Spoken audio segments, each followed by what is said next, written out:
Hello. Hello, everyone. Right, that's going to be the start of the video because I can't think of what to say. Hello, everybody. Welcome to another video.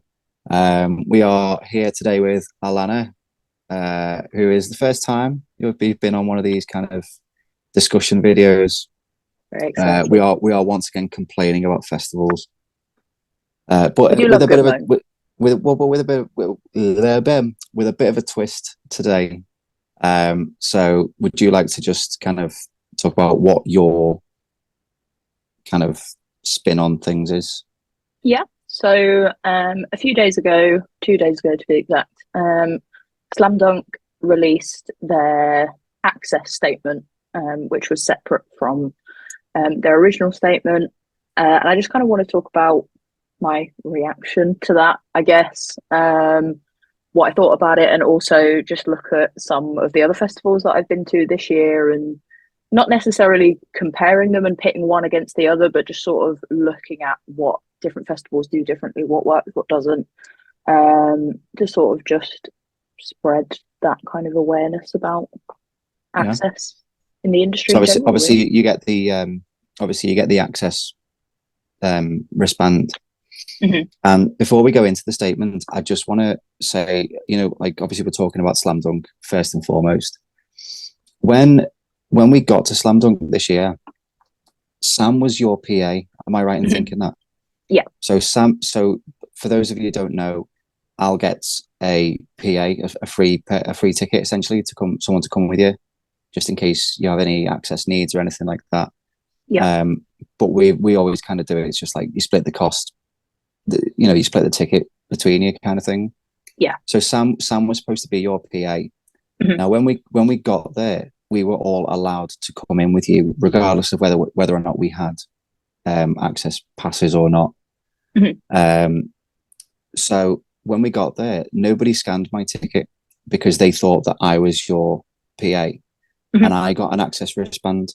But Sam also got the access wristband from another member of staff.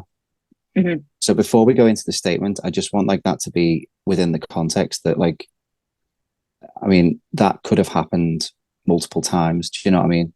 So obviously the statement talks about like the amount of people using the access facilities when they shouldn't have been. But for context, like they did give me a wristband that they shouldn't have done. Mm.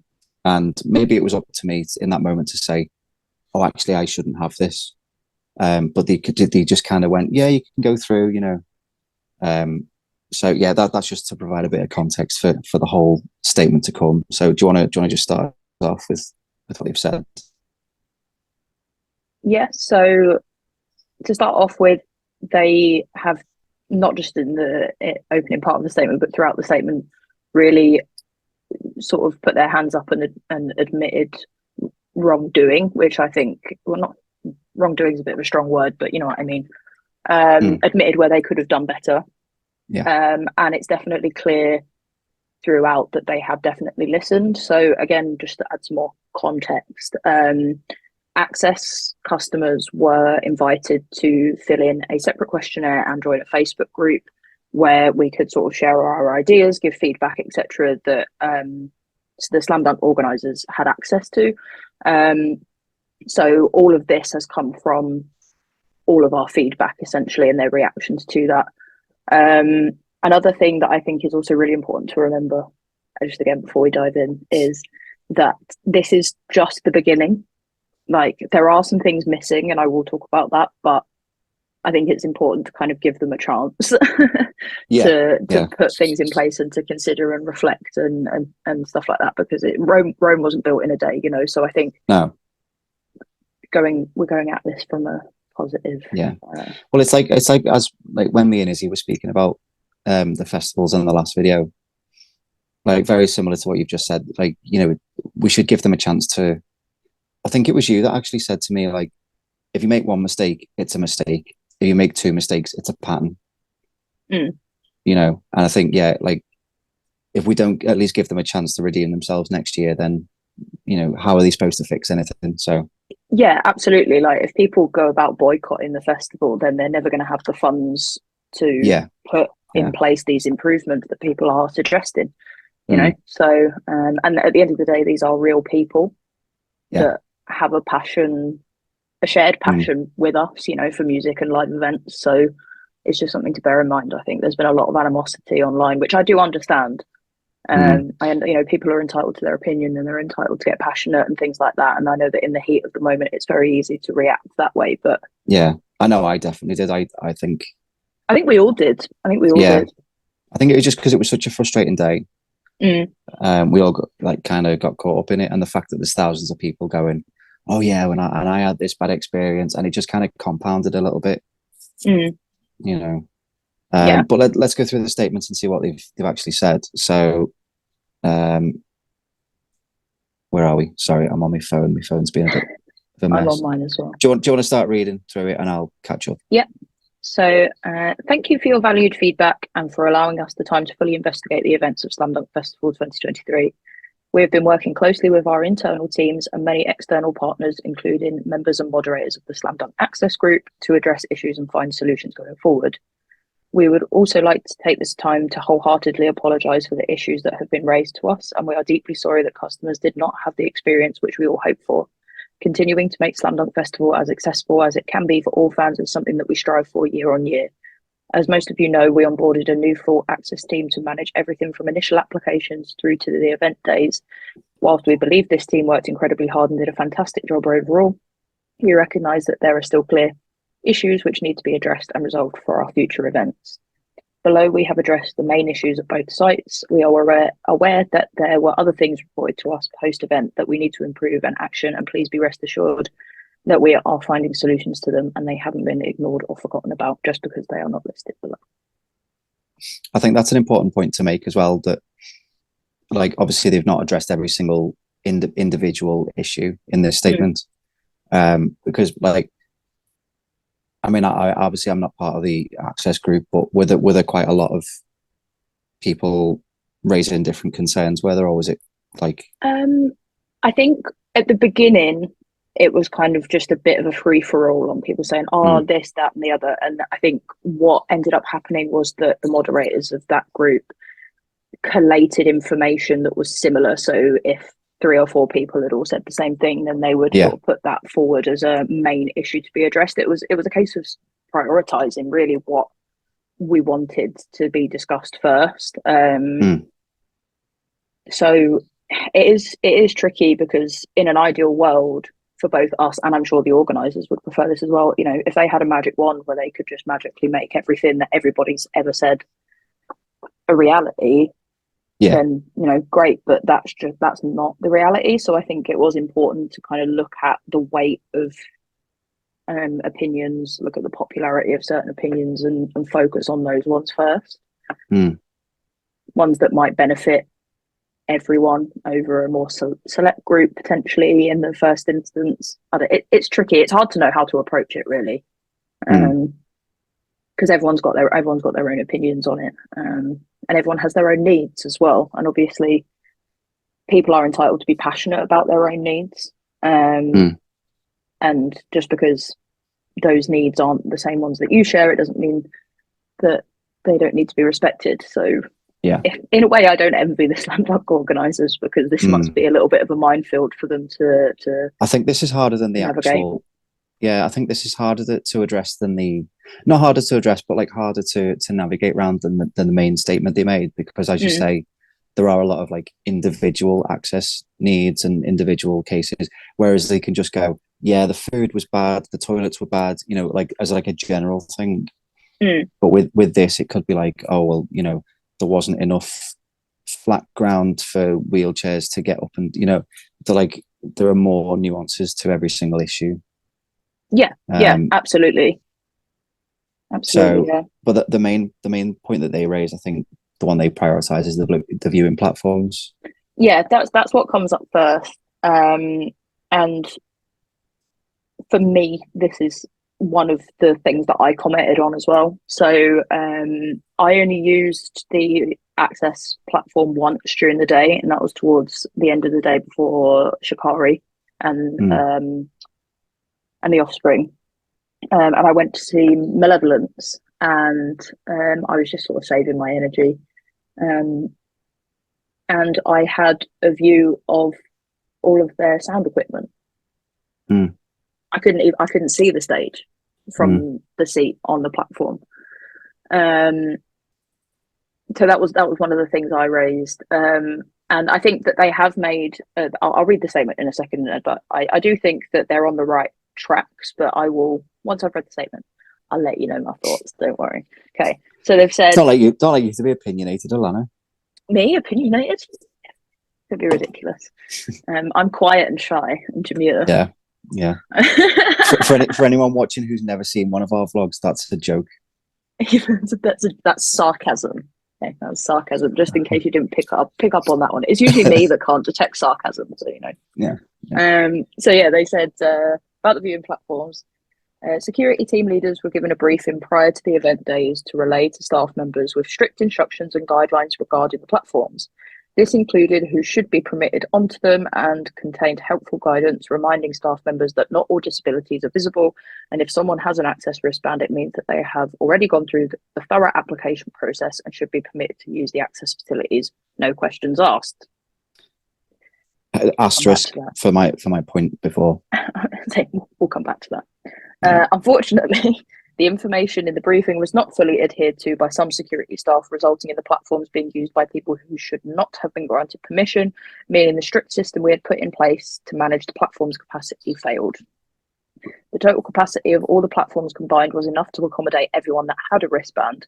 However, we understand some artists were more popular than others, which meant some became full more quickly than others. Fine, understandable. Once the platforms reached capacity, a one-in, one-out system was operated. However, we also found that security were not accounting for personal assistants that had left the platform, meaning that some PAs were unable to re-enter the platform to rejoin their guests. As a result of the platforms being very busy, the toilets at the platforms became very full early in the day and were at a poor standard. We are aware that the access team were contacting the site team to empty and clean them as soon as possible. This was eventually actioned, but not in the timely manner we would have expected, and for that we apologise. Further to this, we also acknowledge that there should be more toilets available at the platform. We wholeheartedly apologise for any inconvenience or stress caused by the toilet facilities at the events this year. This was never something we would want any of our customers to experience whilst at the events, and we understand how devastating this must have been. We believe some toilets in North got full quickly due to them not being emptied overnight after the event that was on the day before, combined with the number of people using them. This is now a top priority for the overnight site team for next year, and again, we apologise that this happened this year, which had severe consequences. We were also extremely saddened to receive feedback after the events from access customers who had experienced truly awful ableism at the hands of members of security. Please be assured that the reports of the abhorrent behaviour by some members of security have been passed on to the relevant companies to be dealt with internally. We would like to take this time to apologise to anyone who experienced any issues with security on the day. We work hard to make Slam Dunk Festival an enjoyable experience for everyone attending, and the comments or actions of select members of security do not reflect our values in the slightest. I'll just stop you there. Sorry, so on that point about the security being ableist. So we were in the queue for the toilet by, was it the Jägermeister? No, not the Jägermeister stage. One of the stages in the tent where Static Dress played. Well, next to the main stage. No, like next to the bar stage. You know, where the bar, and then you got the stage before you get to the stage where Shikari played. Oh yeah, that's the same. That's the tent stage that Malevolence played on. All right, yeah. So whatever that stage was, whoever was running that, whoever was the member of security on that platform, and we were in the queue for the toilet. She said, because somebody said, "Oh, I've got my wristband. I'm autistic," and she said, as she denied access to that person, and as they walked away, she turned around to the crowd of people that were waiting in the toilet for the access toilet, and said, "I'm sick of people using autism as a reason to get a wristband," or something to that effect. It basically saying, "I'm sick of people using autism as an excuse." And I remember thinking at the time, are you, like, you're operating the access queue? Are you stupid to turn around to a group of people who have access wristbands and say something like that? Like, you don't know who's got autism in that queue. You know, And I just found it really baffling at the time that a member of security, and they were like, I think they were like higher up in the security chain because they had a different colored vest on. And I just like, I wish I'd have said something, but I also didn't want to like kick off. Do you know what I mean? And but I just thought, to me, it doesn't matter like the reason that you're using those facilities. At the end of the day, she had a wristband. Yeah. Therefore, they, as the statement said, that person has already gone through the rigorous application process, the thorough application process. Sorry, is it exactly the words they used? I think for me, my issue with it comes when you think, okay, so I had to go through a thorough application process in order to get the access needs that I require. I had to provide proof from a healthcare professional that says that I needed those things. I can't just write on a form, oh, I need this, that, and the other because of this reason. You need a letter from a healthcare professional that says, this is why you need this. So if you already have to jump through all of those hoops to get a wristband in the first place, why are we then being made to expose our diagnoses or the reason that we are using those facilities to then be denied anyway? Yeah. Because what all that will have done is belittled that person's identity as a disabled person, given them a lack of faith in the systems that are put in place. And again, I want to say that this is not Slam Dunk's fault. This is the security firm's fault, whoever they were. But at the end of the day, we as a community, as disabled people, should not be subject to that kind of interaction. Yeah, that wristband should be enough. That is your credentials to be wherever you're allowed to be. Because you've already had to prove, oh, I am disabled enough to do this. I spoke to somebody in the group that was denied access because they recently had an operation on their knee, and they were denied access requirements even on the day when they showed up in a cast with crutches. Yeah. They were denied entry because they didn't have proof. They didn't have a letter from a medical professional. Yeah. So there are already all of these things. It's not like anyone can go up to use them. Of course, there are exceptions that need to be made. Like it happened quite a lot when I was in queues for the toilets where a pregnant person will join the queue and they don't have a wristband. But for me personally, I did not have a problem with that person being in the queue. Yeah. I mean, like, pregnancy is not a disability, obviously, but like it's not. But I do respect and understand that they need to pee quite urgently. And it's something that like you can't just get in a queue, and especially with the queues for the normal toilets being as long as they were, you can't expect a pregnant person to stand there for 45 minutes. It's just, and this is another reason why I say I kind of don't envy the Slam Dunk organisers, because this is such a huge topic with so much to consider. So it's like, okay, but how do we move forward from here? Yeah. So what do we make it more stringent? Where was I? Here we go. Yeah. So they go on to say, from next year, we will be implementing a different system for the viewing platforms. We are going to create an ambulant access area in front of each platform where access customers are welcome to either bring their own chair or use the chairs provided. This area will be for any access customers that do not have any severe mobility issues or just need a less busy space to enjoy the show. The raised viewing platforms will now strictly be for access customers who use wheelchairs or have severe mobility issues. The platforms will then operate on a first-come, first-served basis, and areas on the platforms will be clearly marked and leave a clear route for customers to enter and exit, with a re-enter policy for PAs also being actioned. This will be monitored by the security members on the platform.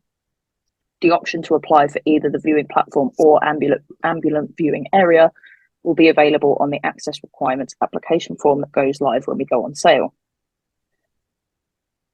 We are going to significantly increase the number of accessible toilets across the sites situated at the platforms, info points and main toilet blocks.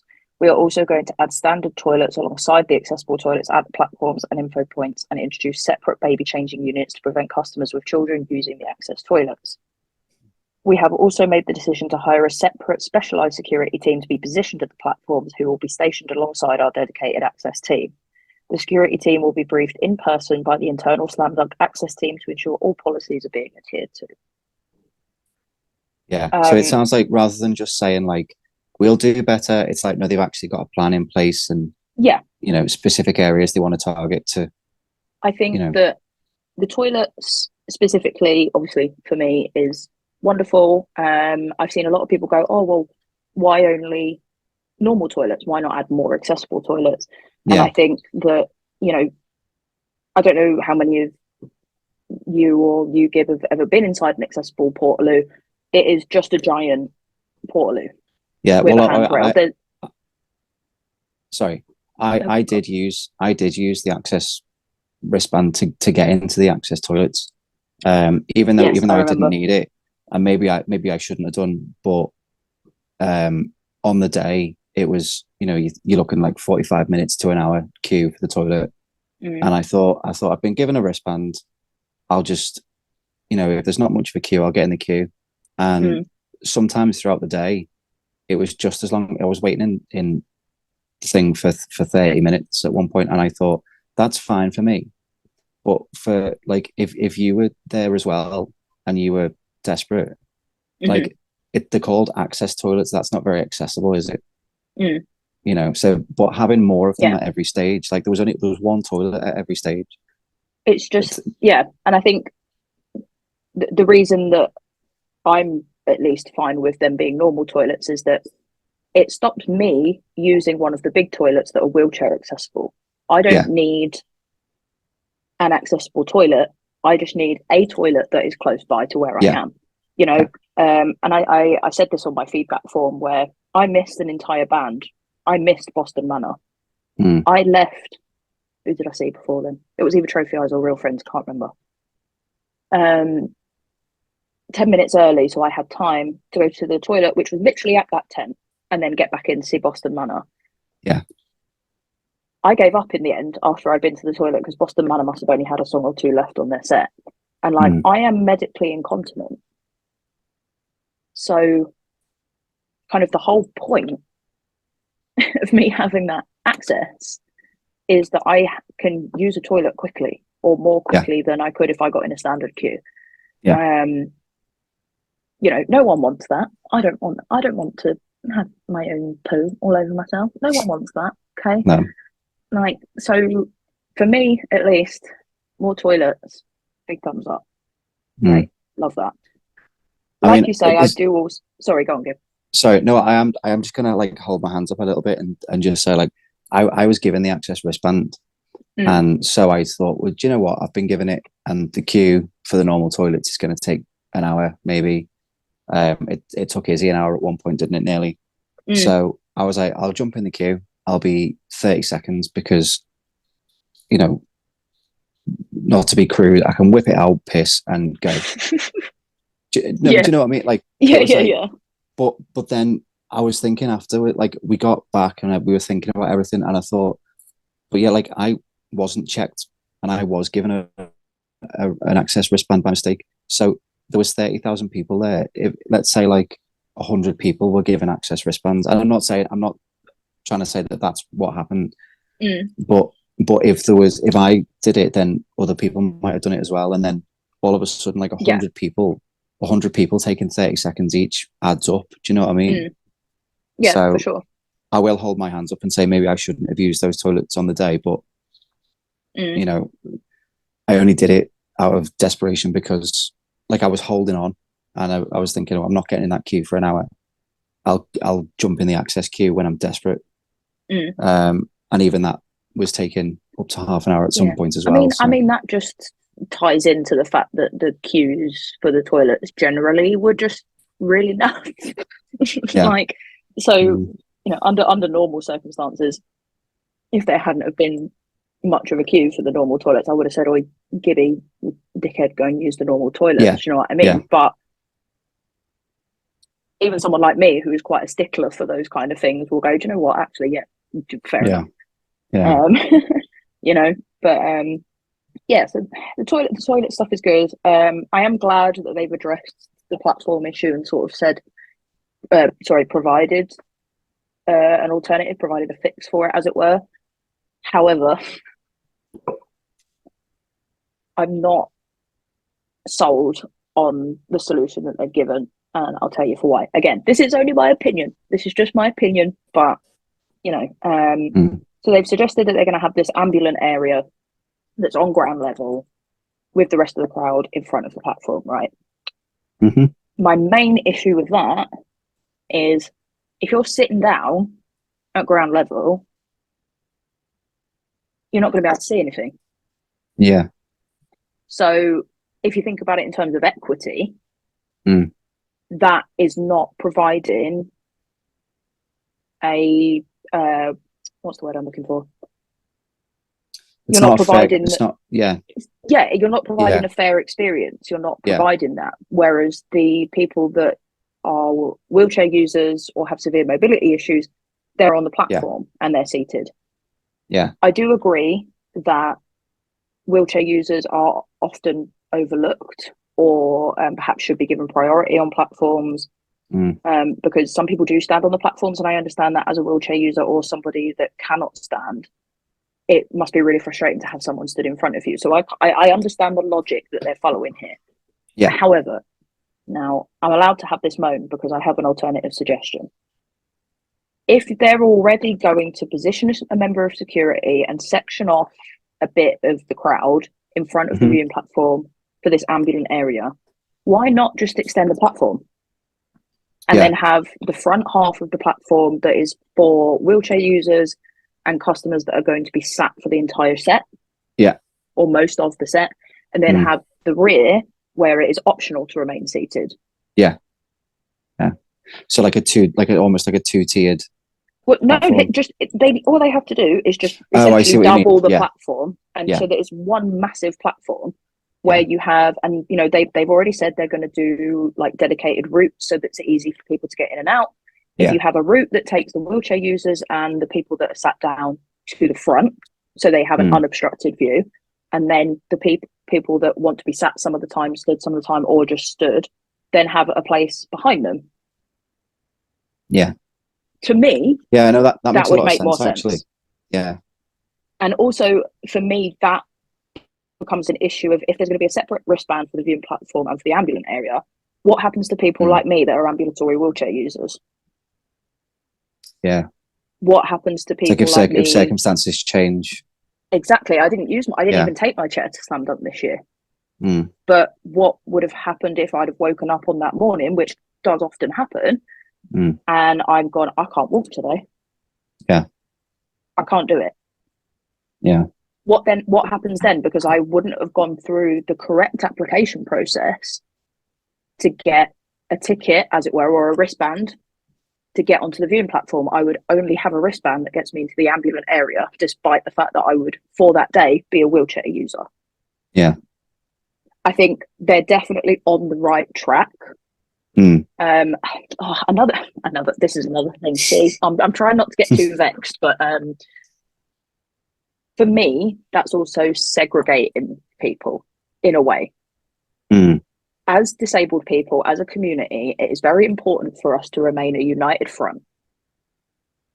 Where, regardless of level of disability, type of disability, how you are or are not impaired, we are all one. We all face issues day to day, just existing in public spaces. And I think that is a recipe for separating people, for it becoming a bit of a who's more disabled, or exactly. It's hot trumps like, well, I'm in a wheelchair, so I'm more disabled than you. Like, oh, well, I have a stoma back, so I'm more disabled than you. It just it continues to feed this societal ideology. You know, and it really frustrates me. It's like visible disabilities and non-visible disabilities. It's like, do we need like a non-visible disability area? Well, where does that end? Do you have like a specific autism area, or do you have a specific, like? I think this is the thing, is that if it's called, there is a way, because the viewing platforms as they are work for everybody. bar wheelchair users. I will say that. But there is, like I said, there's a suggestion that could work. Mm. I just don't understand why we're trying to. But then you could also argue that, okay, well, what about hard of hearing people or deaf people? Where's the sign language interpretation? I will say, I know we're going to. Do you know what I mean? We are going to move on to some of the festivals later on, but I will just say that they did have a sign language interpreter, sorry, at Download.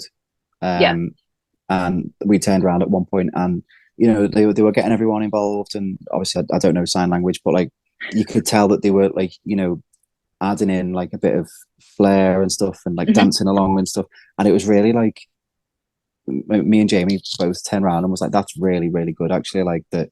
Yeah, they're including everybody in that as well. It's not just like the visibly disabled people or whatever. Do you know what I mean? Like, the catering for everyone. Exactly. Well, let's skip on then, because okay, let's move on before I start get even more vexed, shall we? Because we could be here for hours talking about this. Yeah, for sure. Where were we up to in the thing? Queues. So we're up to queues. Yeah. So, I mean, queues, like, again, just to jump in with my experience as a non-disabled person who had an access wristband, I kept going to the bar. That was the only thing that worked for me the entire day. That like, I didn't even need to go. So like, there was hardly any queues at the bar we were going to anyway. By the stage at the bottom of the hill where Shikari played, but that access point at the side of that bar, absolutely flawless. Cannot complain whatsoever, because it was literally just, you have a queue of maybe like 2 or 3 people, but all the staff were really friendly. It was just, there was no kind of like, there was no animosity or like, oh, you're walking fine. There was none of that. There was nothing like that. So, it's not all bad.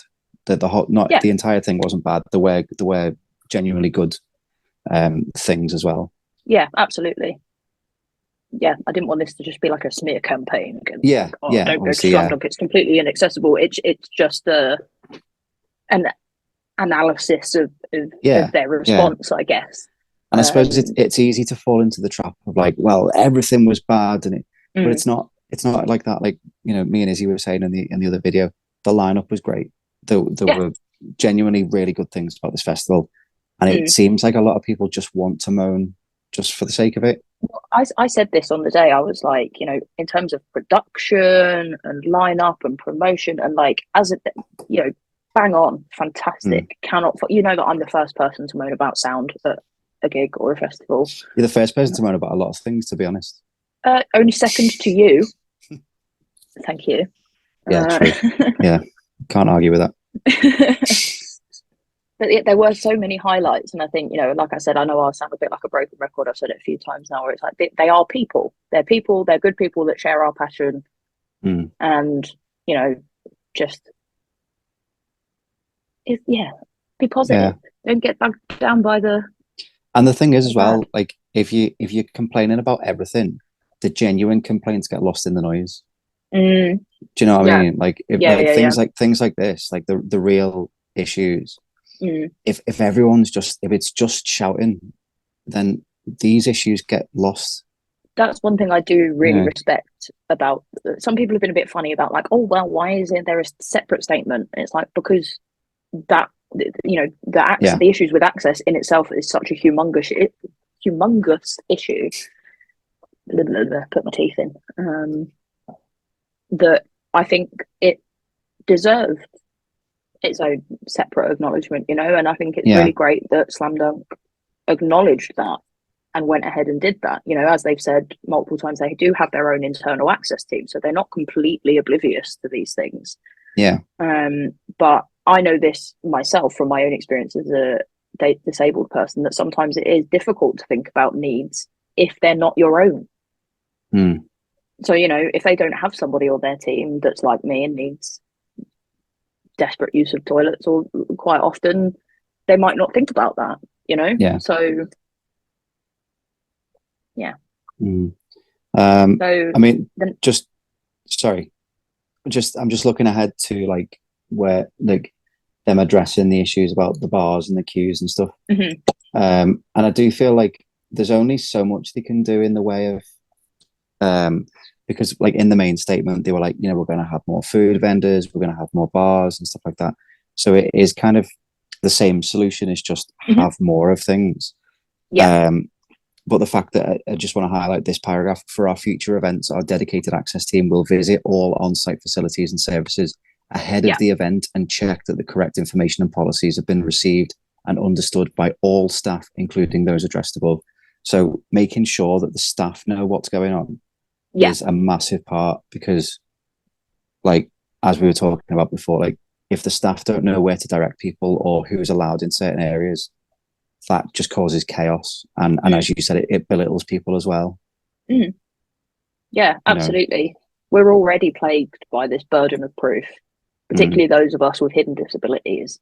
That there's just no need for, you know, on a day where we're supposed to be out and having fun and yeah. existing in normal society. Mm.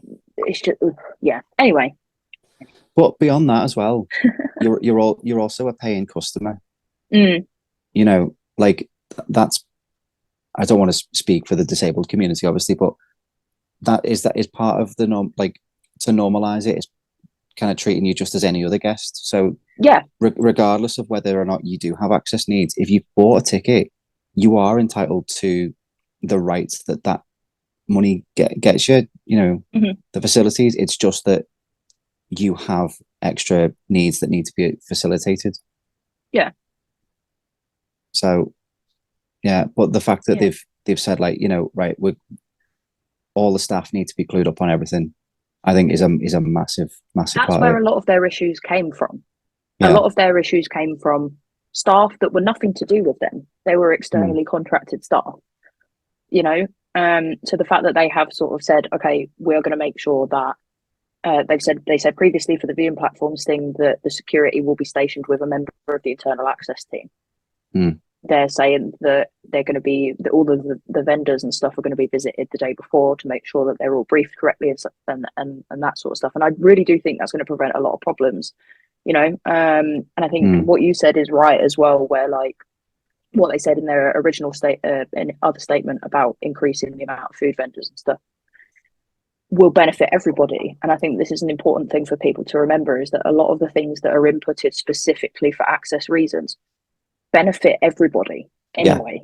Yeah. Because if you've got less waiting time for the accessible Mm, toilets, you're going to have less disabled people queuing for the standard toilets, yeah. It's and like so on and so forth. You know. I can't. There's a better way to phrase it. There's like a common saying, I can't remember, but it's like if you cater to the people that need the most help, then you've helped everyone. Yeah. You know. Yeah. So Exactly. And I think what they've said is really good. You know, there's going to be a queue jump system in place for pretty much everything now. yeah. One thing that did really shock me when I was reading it is that they've said that a queue jump system for the shuttle buses has always been in place and will Mm, continue to be. mm. I, I, Do we want to talk about the shuttle bus issue now while we're on it? I mean, the only reason I'm saying it now is because it is addressed in this section of the statement with the shuttle Yeah. buses. I won't go into it too much because for me, it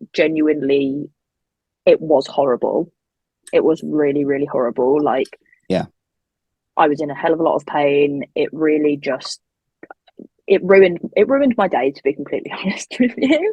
Yeah. But I think it was a simple lack of signage, a simple lack of awareness, and they have owned up to that in the statement. Yeah. Where is it? Um,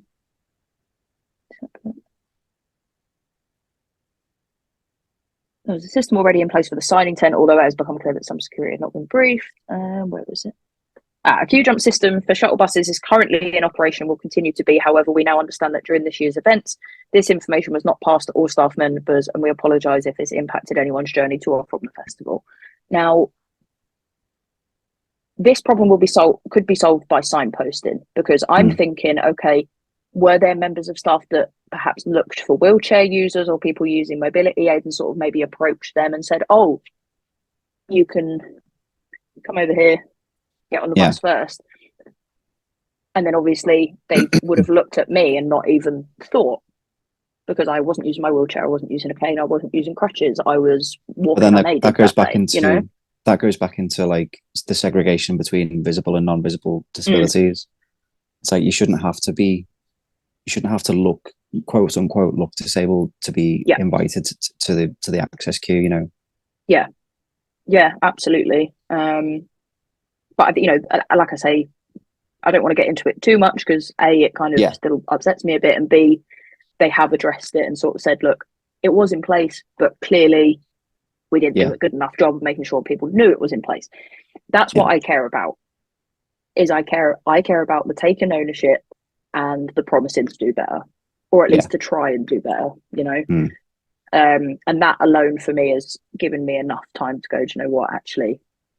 And then like we've said before, you know, there were still great parts of the day, and the more time has passed, the more I go, okay, yeah, maybe I did waste like 2.5 hours of my life in excruciating pain waiting for a bus, but I had 8, 10, however many hours before that of absolutely incredible music and live shows, you know. So yeah, I think overall, obviously you can't comment on the car parks because we were shuttle bus people. We'll skip over the, I mean, I'm going to put if anyone wants to read the full statement, I'll put it in the description down below. We can't really speak to the car parks issue, can we? Because we didn't use them. And I wouldn't want to just kind of pass on third party information from, I can't even drive, mate. So I just... same, but you know, like, so where are we? So let's just skip to the final paragraph then. Once again, we would like to apologize for the problems that were faced at this year's festival, and please trust us when we say we will do better. We are an independent company that has built up a loyal following of passionate music fans that we love to invite back to Slam Dunk Festival year on year. We would be extremely grateful if you were to give us another chance and come back and see the changes we are making for 2024 for you all in person. We will continue to have a close relationship with the Access group on Facebook to understand and digest your comments regarding the event. We invite you to join this group if you have not already done so. As well as being a safe place to provide feedback, it is also a valued community to share knowledge and support surrounding Slam Dunk and beyond. So they've given a link in the actual statement. As well as link in the actual statement, I will put that link to so if you're watching this and you want to go and join that Facebook group, there will be a link down below, either in the description or as a pinned comment on the video. So what's that group? I know we kind of spoke about it a little bit before, but what's that group kind of like? What's the consensus? What's the feeling? It's kind of a mix, really, as you would expect in any sort of group of that description. Some of it's very positive, some of it's very negative, some of it's quite neutral. For me personally, I've always tried to take a more neutral stance, because you know, just because it's not my opinion doesn't mean it doesn't need to be respected, blah blah blah blah. I try not to buy into any of the sort of bickering that happens, but it seems overall like a really positive thing for people. It gives people a sense of community, and I think especially initially after it happened, after Slam Dunk, a lot of people felt, and I know that I personally felt, a little bit what's the word, like small. I felt small. I felt sort of unseen, unheard, and I felt like I was alone in my experience. And it just having that group in itself, when you remove Slam Dunk's statement from the equation, just having that group is a really validating experience. And outside of Slam Dunk, you know, it can be used to look for people to go to gigs with. People to ask tips, like, oh, I'm going to this festival, I haven't been before, what did you think of it? I think, you know, online groups like that is hugely important for disabled people. Hugely important, because we are a demographic of people that perhaps can't socialize in a normal quote unquote way Mm. as often as able-bodied people. Yeah. So again, like I say, of course it's tainted with bullshit, for lack of a better word, just like every other Facebook group is.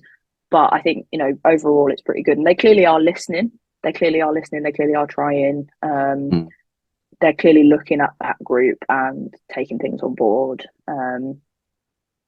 So yeah, I just hope that it continues, really. Yeah.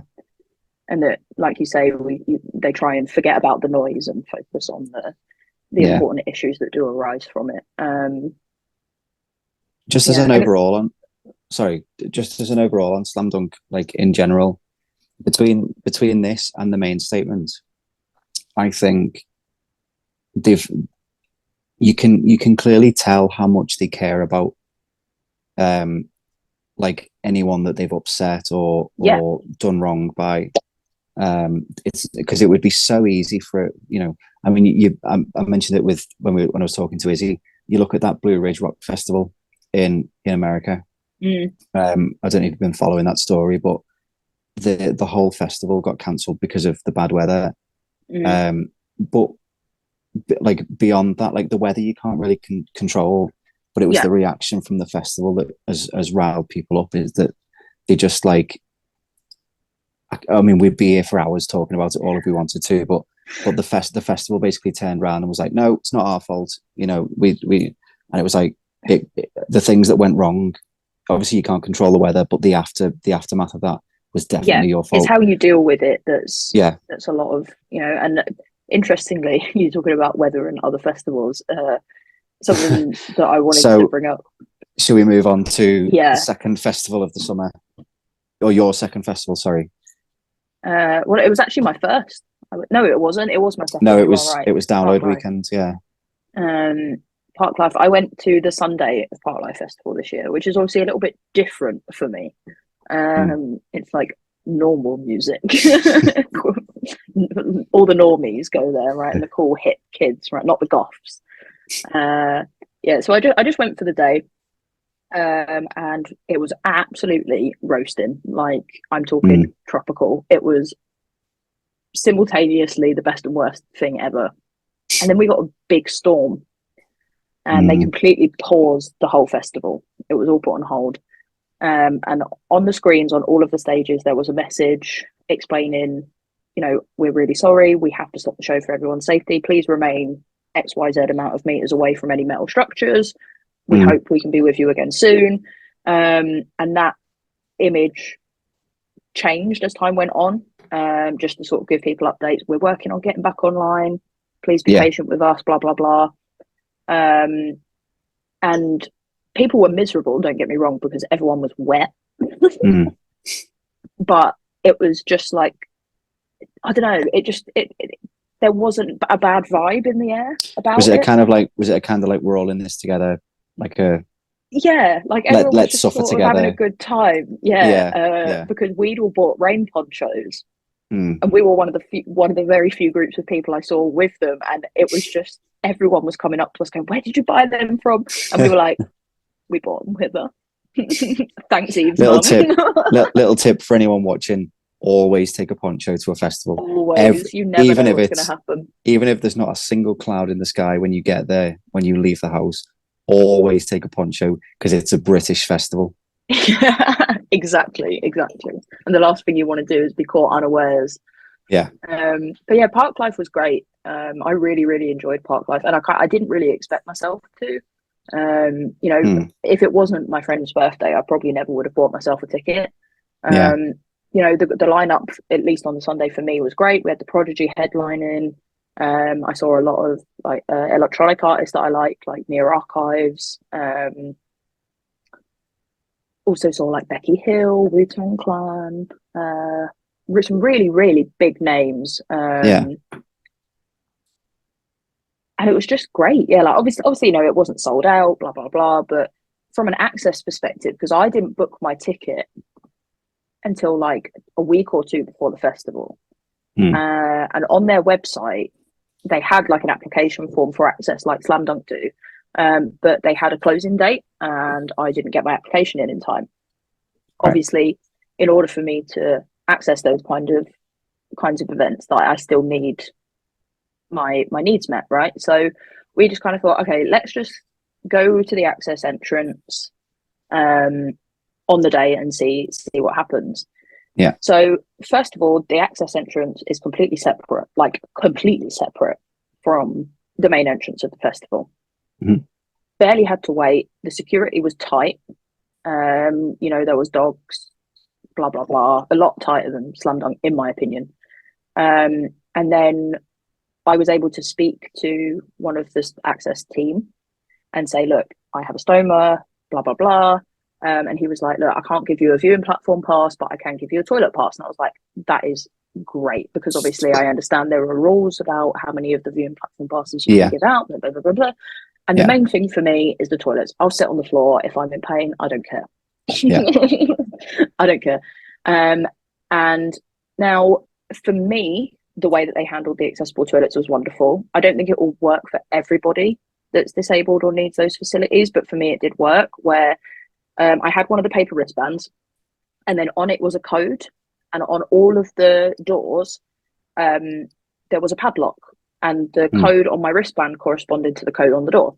So if you did not have a wristband, you could not unlock the door. Obviously for me, as someone that has perfectly working hands, that is fine. However, let's say a double limb amputee was attending a festival without a PA, they're not going to be able to do that without asking for help. And I'm sure they'd be fine with asking for help, but the point of putting these features in place is to we can remain independent. Exactly. Also, there was the issue of people being stupid with them and changing the codes. That did happen to me once, but I was able to find a steward really quickly, and he literally like bolt cutted the lock off the door so I could get in there. It happened to me twice. There was another time it happened, but I just said to a group of girls next to me that were using the standard toilets, I just went, oh, would you mind? And they were like, oh no, no problem, because people are reasonable, because the queues weren't long. The queues weren't long. There was toilets everywhere, food vendors everywhere. Just all in all, my access experience there was great. Especially for something I didn't do any really prior research into. And obviously, if you think about the demographic of people that go there, I'm very used to goths and alternative people, where we have a culture within our music scene that is look after everybody, look out for everybody. Obviously, I don't know much about the communities in other music scenes, but from what I do know is that they don't share a lot of those values. So there was a lot of anxiety for me going into that environment, but I had a bloody wonderful time. I think I thought it was like great. most people in general, sorry to cut you off, like as you say, then like the girls were like, yeah, you can go. Most people at festivals are just like really nice people anyway. Like you haven't got to worry about. I've never been to a festival where it's like, okay, you get people that act up a bit and whatever, but I've never been to Reading was hostile, but it wasn't like indiscriminately hostile. Do you know what I mean? Like it wasn't like everyone is going to get in trouble, everyone is going to be at risk here. It's like it was just things got out of hand. It wasn't like everyone's out to get each other and stuff like that. And I think if you're at a festival anyway, that just the general festival culture is, oh, if someone needs to use the toilet, that's fine, and especially for people with access needs as well. Yeah, but even if you didn't, like, I'm the kind of I have access needs, and if someone comes up to me and is like, please, I'm literally going to wee myself, and I'm not desperate, I'll go ahead. Do you know what I mean? Like, I'd rather you go in front of me and me hold it for another 2 minutes so you don't piss yourself, love.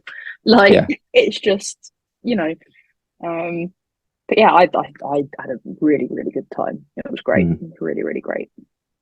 And then your third festival of the summer, my favorite festival of the 5 that I did this year, because and as you can tell from my wall, I am a simp for Download Festival. And Trees was my favorite festival of this year. Trees is just honestly, at this point, Trees should pay me, because the amount of people yourself included, Yeah. that have come to Trees based off recommendation from like myself and Izzy and Sam. Yeah. Um, And now it's just part of the calendar. I will go to that festival I every will single year. go every single year without fail, Yeah. regardless of what the lineup is. It's my little holiday. I love it there. I think it's absolutely fantastic. I think that for the size of the festival and, you know, the amount of backing they've got behind them, they do an absolutely incredible job. Like, absolutely bloody wonderful. And not just for access, for families and just for people in general. You know, I think what Trees are really good at is they in themselves as organisers give off this vibe of just good times and joy and sort of sharing passion and fuck stories and blah blah blah. Yeah. Well, I mean, they label themselves as a punk festival. They have punk ideology, you know, and that feeds itself into the kind of people that they attract. So for people that have additional needs, like people that want to bring their kids, and people like myself that has a varying disability, like, I don't even think about it. I don't even question it, you know. Like the first year I went to Trees with my stoma, which was last year, which was also your first year that you went, I was really apprehensive. You know, on the first day I went down to the medical tent. I was like, oh, well, the lady in the email said that I could change my bag in here, but I just wanted to check that it was all right. And this woman looked at me and was like, yeah. Like, why are you stressing? Of course that's fine. Do you know what I mean? And whereas this year I was walking down there with all my stoma stuff like Billy Big Bollocks. I belong here. Getting their breakfast. Yeah, literally. You know, don't you know who I am? I got stopped at Slam Dunk once when trying to get on a viewing platform, because my sleeve was covering my wristband and I didn't even notice it. And then when I pulled it down, they let me on the platform. But that didn't happen once at Trees, even when it was absolutely pouring it down and I had my wristband and that over my sleeve. Both the standard and accessible toilets were absolutely immaculate at all times, and they would not let you use it unless you showed your little card, and they only gave the lanyards out to the person with access needs, not the PA. But the one lanyard was enough for two people, if that makes sense. You know, they do have a disabled camping area, which is like pretty much equidistant between the entrance and the arena, as it were. Even though where you is can't really call it the an disabled arena. camp? So as we came in the entrance this year, it's on the right hand side. So we kind of kept going diagonally. Oh yeah, because you had the beach huts on the left, like forward and on the left, and then you had like access camping was sort of here. And I mean, we were parked 100 meters, maybe. I mean, 200 meters from the entrance. That is such a helpful feature. For those of you that have been to Trees before, that hill. That hill, you've never experienced it, Gib, because we were dropped off in the access area last year. I've seen it. I've never had to walk up it with all my gear, but I can imagine. It's just it's a big old hill. We've lost many a trolley to that hill on the way out, which is just not what you need. It's always on the way out as well, isn't it? That something breaks and it's raining and but yeah, it's just, I will never ever fault Trees ever. You know, they last year they took me in the back of one of the ambulances they had on site to change my bag, and the paramedic sort of said, do you want me to stay with you or whatever, and I chose to have her stay with me. This year they just put me on one of the beds that was free in the medical tent, and just left me to shut the curtain, left me to my own devices. They disposed of my bag for me. I know I said this in the Trees video, but like I just I love Trees. I love Trees so much. It's hard to find the words. Like it's easy to find the words about something that you're moaning about because you can just kind of rant a bit. But it's hard to find the words to say something about like something that gets everything right, because like there's nothing else to say apart from that. It's just everything that you want to go right, they do. Right? I think just in general, Trees, they know what they're doing. It's like when you go to Trees, and I imagine that Download probably feels similar, where they've been doing what they're doing for so long that it's just a well-oiled machine. It's a well-oiled machine. They know what they're doing. They know what to expect. the festival goers know what to expect, and there's a mutual respect between the organisers and the patrons of Trees. I think, you know, the mutual respect from us as patrons coming in the form of like Leave No Trace and the recycling scheme and things like that. I think for a festival that's not like eco per se, I get it's just wholesome vibes. It's just wholesome, good vibes. And if anyone's watching, it's a good this and they've first never been, festival. It's a good first festival as well, I'd say. Yeah, if anyone's watching this and they've never been to Trees before, like I said this in the Trees video, if you're on the fence about going to 2000 Trees, get off that fence and just buy your ticket. And just do it. Yeah, even if you go and you don't like it and you don't come back the year after, like it's one of those things that I think the music is pretty varied as well. You know, you've got a lot of acoustic folky but stuff. even then, like when I went last year, didn't I? I wanted to see. I wanted to see Bob Vylan, and that was it. That was it, yeah. And whereas really, I had a bit of paper for every day with all the bands, the times, and the stages that I wanted to see. I was picking around like a pig on the ball. But even then, like obviously, like I went to see a couple of other bands with you lot, but I didn't really see that many bands, and I still had a great time last year. And then this year, when there was loads of bands that I did want to see, like I wanted, apart from Soft Play, you know, I'm not really into them, but the other two headliners I wanted to see, and Bob Vylan were on twice, Holding Absence were on twice, Skin Dread, you know, who else? Cody Eagles Frost, of Death Metal, Bat Sabbath, Electric Six, you know. There was so many. We had a great time, but it's one of those festivals where I didn't need the lineup to have a good time. I didn't need the bands. I don't think any of us went to see anything on the Friday until like 4 or 5 o'clock, because we all just kind of went. Well, none of us really want to go. Bob Vylan and then Skin Dread, I think I saw on the Friday, and that was pretty much it. Oh yeah, yeah. No, I think that was it. Oh, and Bullet, yeah. But that Friday morning in the glorious sunshine, you know, we all just sat there. And I think even for me, like this, another thing I will say, excuse me, about the access at Trees is that I camped in general. Yeah. If I went to download, which I've never done, I would probably camp in access camping. Yeah. You know, just for my own peace of mind. But I camp in general camping at Trees. Probably because if I get out of my tent, I can see 2 toilet blocks from where I'm stood. Yeah. I guess that's the benefit of it being, you know, it's like, oh, is that 30 seconds closer than that one? Or, you know, it makes no difference.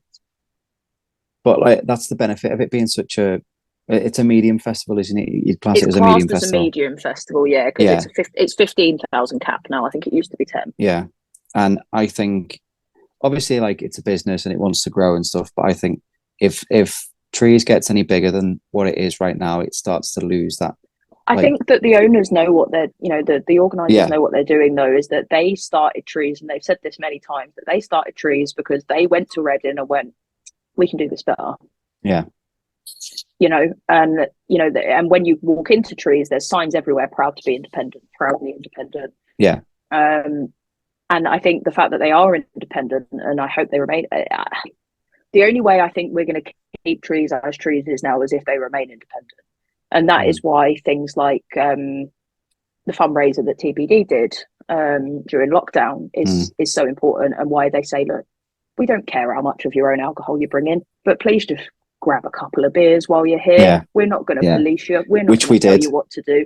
Do you know what I mean? Buy a shirt. Buy. They treat you like an adult. Treat you with respect. Even for me, I don't drink, but I bought enough soft drinks to last me the whole weekend. But I still bought a few soft drinks, and I bought a shirt and all that, because, you know, my ticket money only goes so far. Yeah. And we were going to the food vans every day, and, you know, exactly. We did bring our own bits and bobs, but we weren't. But I think what a lot of other festivals don't realise is that allowing people to bring unlimited resources of their own actually encourages them to spend money, because they go, well, I've saved. Let's say you have you'd spend £100 if you had all of your meals and drinks and stuff at a 4-day festival. Okay. Obviously that's for me as someone that doesn't drink alcohol. If I was allowed to bring breakfast and lunch and my own coffee, which I did, I would only spend 50 quid over the weekend on dinner and a couple of drinks. So that leaves me 50 quid to buy a shirt and a few Yeah. more drinks. Yeah. It's just good. It's just, yeah. I think it's a no-brainer, like, and they're Frank But then it's, water. Oh, Frank oh, water. We love a my bit of God. Frank water. And the We addition do. of Fat Franks this year as well was Yeah. a blessing, especially on I that think first night when we were all freezing. the only, and I said this to Izzy last time as well, the only area that I think 2000 Trees need to like bring up now is obviously they're never going to get the co-op on site because that doesn't really make business sense and there's nowhere to put it. But they've got like a little serving hatch, almost like a, you know, that little trader van, and they've got like single bags of crisps and chocolate and half-liter soft drinks. If expand that to somewhere that sells like 2 liter bottles of Pepsi Max in like a mixer, or a liter carton of juice and stuff, or like just something like a bit more like an off license kind of thing. Yeah. I get that, because and I think it got to the point where so I had a half a liter of rum, and I was like, I've used all my mixer.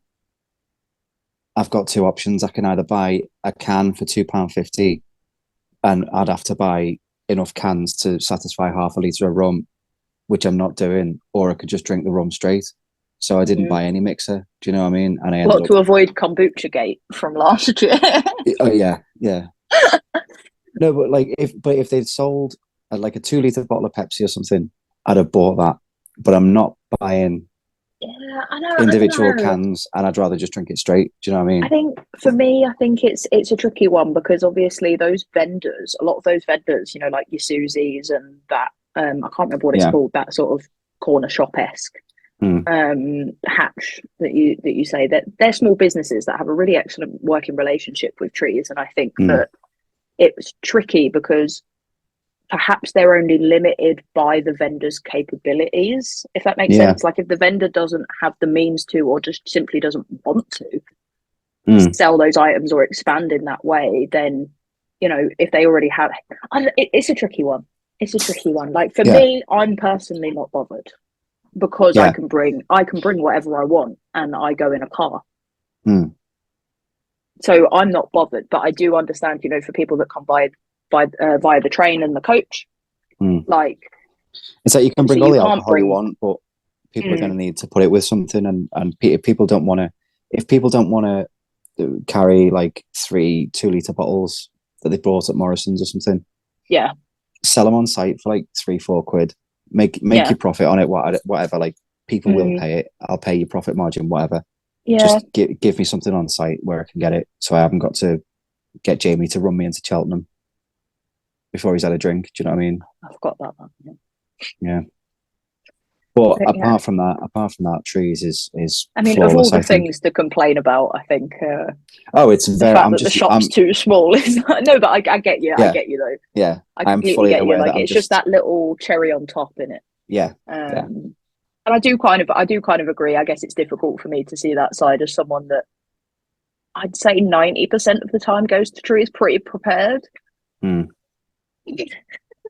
There's always something that you forget, though, isn't there?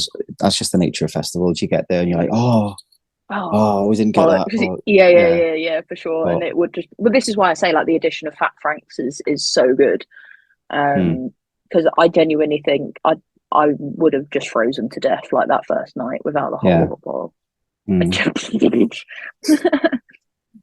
But to circle back, so the access facilities at Trees is what are the viewing platforms like there, like in comparison to like the likes of Slam Dunk and for me, I've never had an issue. Like I've been turned away from the platform at the main stage a few times, but that is like, you know, as Slam Dunk said in their statement, some artists are more popular than others. And if you didn't get down there, the early babe, soz, you're lost.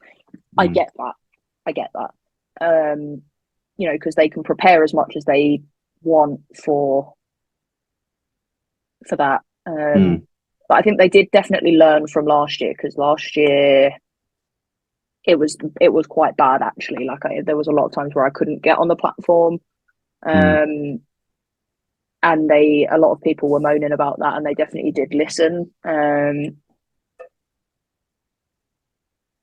So other than making the platforms bigger, I don't think there's much they can do. Yeah. And I think it is just a case of, well, if the platform is full of wheelchair users, I just have to suck it up. Do you know what I mean? It's just, yeah. I suppose it's the same argument that can be made. Like, if you want to see a band and you want to be near the front, get there. You've got to get there first. Yeah, exactly. Or be prepared to elbow your way through. Like that's just the way. That's just the way. What you're saying is, elbow wheelchair users out the way. No, right, don't you dare edit this badly. I swear to God, if you made me look bad. I swear. I know where you live. Okay, I know where you live. But no, I think yeah, they're just great. I think they're just great. I don't think I've ever experienced a singular ounce of ableism or encountered any issues at Trees. Absolutely none. Like, especially last year when I was absolutely terrified to go to a festival 6 months post-op from my stoma. And there was a point where we were late for Vukovi for whatever reason. I can't remember why. And I wanted to put my guard on, because I wear a guard over my stoma if I want to go in a pit. And usually I'd go into a toilet to do that. And I just went, and just got my bag out, put my guard on in front of everyone. Yeah. And not a single person looked in my direction that I noticed anyway. Yeah. Like, no one cares. I think that's the other thing I love about Trees, is there was that guy, Lad Bible or whatever, posted that video of that lad when it was absolutely tipping it down on the Saturday, going through security in the little changing tent. Like, or Treesus. You've got Treesus. Mr. Fridge. Mr. Fridge. Oh, the legendary Mr. Fridge. That family that did Ghostbusters this year to dress up, they were so cute. Oh, and Cool Runnings from 2019. Oh. Like, it's just, I feel like you just kind of go, oh well, people just are what they are. You can just sort of exist at Trees, and as long as you're not hurting anyone. Yeah. So are we? What festivals are we doing next year? I've already got my Trees ticket. Yeah. I'm definitely doing Slumdog. VIP. We're going VIP next year. Moving up in the world. On the payment plan though. Moving up in the world slowly. Yeah. We're going in the right direction. Yeah. Baby steps. Definitely we'll be getting one for Slam Dunk when they go on sale. Like, they do put on a really, really great festival, and I do think that they are going to make some serious improvements. And as you say, you need to give people a chance. So I don't see any reason why I won't be there. Then obviously depends on the lineups for a lot of these things as well before we make final decisions. But yeah, I suppose so. But I'd say 9 times out of 10, in the time that I've lived in Leeds or been going to festivals like Slam Dunk, most of the time the lineup tickles my fancy, and it's on my doorstep pretty much. I'd kind of be silly not to go. Potentially going to try download. I mean, the only reason I haven't is A, money, and B, I'm just being disabled. Like, I am just a little bit apprehensive about new environments, especially with download, because like download, there's a lot of walking. Like the campsite is fine if you just go in, like, it is what it is. It's like it's a big campsite, so it's going to be, but the big issue for access things at download is the walk between the village and the arena. It's difficult for me to do sometimes, and I've been going 10 years, so so, and the other one I think you should try is Bloodstock. Just going to throw that in there as well. So my sister used to go to Bloodstock, and when I was a kid I always used to be like, oh yeah, one day I'm gonna go, because when I did have the sort of standard experience of Paramore and Bring Me and stuff like that when I first started getting into this kind of music. But I also did have like your Avenged and your Lamb of God and like. I mean, the first time I met you, we talked about a band called Waking the Cadaver. Oh, Infant Annihilator as well. Yeah, That's a bad one. There's a song name that I can't really say because you'll get demonetized on YouTube. But if you know who Waking the Cadaver are, then you know what song it is. Yeah. And I'll figure out. Just go on Spotify or Google. And it's probably the top song that comes up. I'm not going to mention it. I kind of want to try a lot of smaller festivals as well. Like, what was it called? Was it Burn It Down? Burn It Down, yeah. In Cornwall, there's also down, something like that. There's also Arctangent, which is the sister festival of Trees. Same organisers. Yeah, and then that one that Sleeps do. What's it called? Will You Sleep at Every Festival? No, I don't. You know the one I mean, the one that Sleep Token did this year. What's it called? Oh, Radar Festival. Radar, that's the one. Yeah, I kind of fancy doing a few more little things like that. Transmit maybe for a day. Yeah, that'd be nice. The problem with that though is Transmit's always Trees weekend. So it is. Yeah. So it is. I mean, it's the same problem with Eldorado as well. I wouldn't mind trying Eldorado one year, but yeah, just say fuck it and let's do Burning Man. See what the Burning Man access needs. Oh my god! I get the feeling that it's in America, so anything could happen, and B, that's too hot for me. Like Trees last year nearly killed me off. It was way too hot at Trees last year. Just change the name to Burning Al. Burning Al, literally. Well, it'd be more like Burning Gib because, ironically, you get more burnt than I do at these things. Yeah. So. Yeah, but that's because I'm an idiot. No. Really?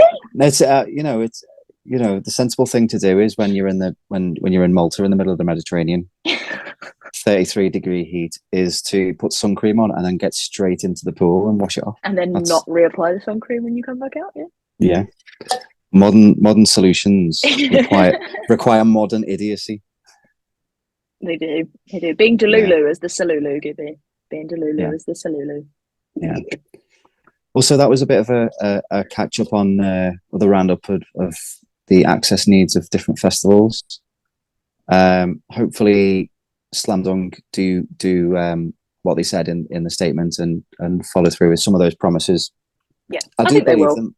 I do believe them. Thank you very much for watching this far. If you're still with us, as I said, the full statement will be in the description down below if you want to read through it, and a link to the Access Slam Dunk Facebook group will be there as well if you want to go and join and maybe make some new friends. And as you said before, if there's any gigs that people want to go to and mutual things like that. So we've got loads of stuff coming up over the next few weeks. Obviously, we've come to that part of the festival calendar now where like lineups are starting to get announced. We've got the Trees lineup this week, I think. The Slam Dunk lineup is coming soon as well. There is a leaked download festival poster, but we don't. I don't know whether I should talk about it or not. Obviously, this is in a separate video, but we might just wait for the official announcement because I don't want to get anyone's hopes up. Yeah, good idea. But still loads of stuff to come. So if you'd like to see all that and more, then please subscribe down below.